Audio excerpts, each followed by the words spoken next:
আসসালামু আলাইকুম। আমি এনসিপি ভাইদের উদ্দেশ্যে কিছু কথা বলতে চাই। এনসিপির এক নেতা ঢাকায় গুলশানে আওয়ামী লীগের সাবেক এমপি শাম্মী আক্তারের বাসায় 50 লাখ টাকা চাঁদা দাবি করেছিল। সেখান থেকে 10 লাখ টাকা চাঁদা পরিশোধ করেছে। আবার যখন 40 লাখ টাকা আনতে গিয়েছে তখন তাকে পুলিশের হাতে তুলে দিয়েছে ওই শাম্মী আক্তারের স্বামী। আবার এনসিপি নেতারা বলবে এই নেতা তো আমাদের দলের লোক না, এই কারণে তার পরিচয়টা প্রথমে তুলে ধরি। তিনি হচ্ছেন আব্দুল রাজ্জাক বিন সুলাইমান, ডাকনাম রিয়াদ, পুলিশ সংস্কার কমিশনের সদস্য, যুগ্ম আহ্বায়ক, বৈষম্যবৃদ্ধি ছাত্র আন্দোলন সম্মিলিত বেসরকারি বিশ্ববিদ্যালয়। বাড়ি গ্রামের বাড়ি হচ্ছে নোয়াখালীর সেনবাগ উপজেলার নবীপুরে। তার দাদার নাম হচ্ছে রিক্সা চালক অলিউল্লাহ, তার বাবার নাম রিক্সা চালক রায়হান।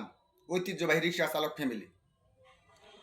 এই ফ্যামিলি থেকে উঠে এসে তিনি শহরে এসে বৈষম্যবিরোধী ছাত্র আন্দোলনের নেতা হয়েছে, বিশাল নেতা। তিনি বিএনপির বিরুদ্ধে বিভিন্ন সময় বড় বড় কথা বলে, যে বিএনপির বিরুদ্ধে বিভিন্ন রকম চাঁদাবাজির অভিযোগ তুলে, যেগুলো একবার ভিত্তিহীন, মিথ্যা। আমাদের বিএনপির বিরুদ্ধে যে কজন নেতার বিরুদ্ধে অভিযোগ উঠেছে সেগুলো সত্য কি মিথ্যা, এগুলা আমাদের দেশ নায়ক তারেক রহমান যাচাই করেনি। প্রত্যেকটি নেতাকে বহিষ্কার করেছে এবং কি বিভিন্নভাবে সাজা দিয়েছে।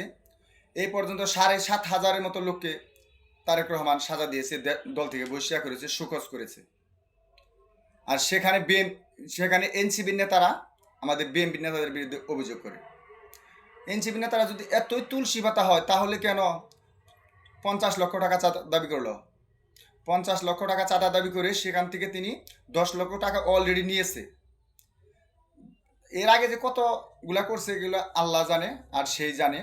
তিনি তার দেশে বাড়িতে বিল্ডিংয়ে কাজ শুরু করছে এবং গুলশানে নাকি তার বাসা আছে।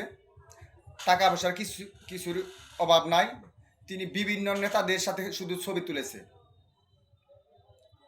বর্তমান স্বরাষ্ট্রমন্ত্রীর সাথে ছবি আছে, ওই যে নাহিদের সাথে ছবি আছে, মানে সবার সাথে ছবি তুলে মানুষ তার চাঁদা কালেকশনের জন্য আরো যেভাবে মানে নিজের যোগ্যতা দেখানো যায়, যে আমি এই লোকের সাথে সম্পর্ক, আমার টাকা দিতে হবে ভালো মন্দ, এইগুলা বইলা মানুষের কাছ থেকে আরো টাকা নেয়। আসলে মূলত এই এনসিপির নেতারা যেভাবে দেশটা শুরু করছে এগুলা বইলে শেষ করা যাবে না।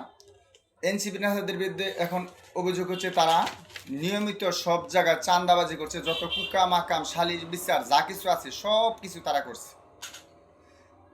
তাদের বিরুদ্ধে এখন স্লোগান বেরিয়েছে, চাঁদা তুলে কিস্তিতে ভাগ যায় এনসিপিতে, চাঁদা তুলে কিস্তিতে ভাগ যায় এনসিপিতে, চাঁদা তুলে গুলশানে টাকা যায় রূপায়ণে। রূপায়ণ হচ্ছে এনসিপির মেন কার্যালয়, যারা প্রধান কার্যালয়। তাই এনসিপি নেতাদের বলছি, দেখেন আপনাদের কিন্তু আসলে বলির শেষ নাই। এই 5ই আগস্টের পরে এই কয়েকদিনে যেটি কুকামাকাম করছেন আপনারা, এগুলার হিসাব দিয়ে শেষ করতে পারবেন না। সময় আছে, ভালো হয়ে যান। সামনে কিন্তু খারাপ দিন আছে, এই দিন কিন্তু থাকবে না।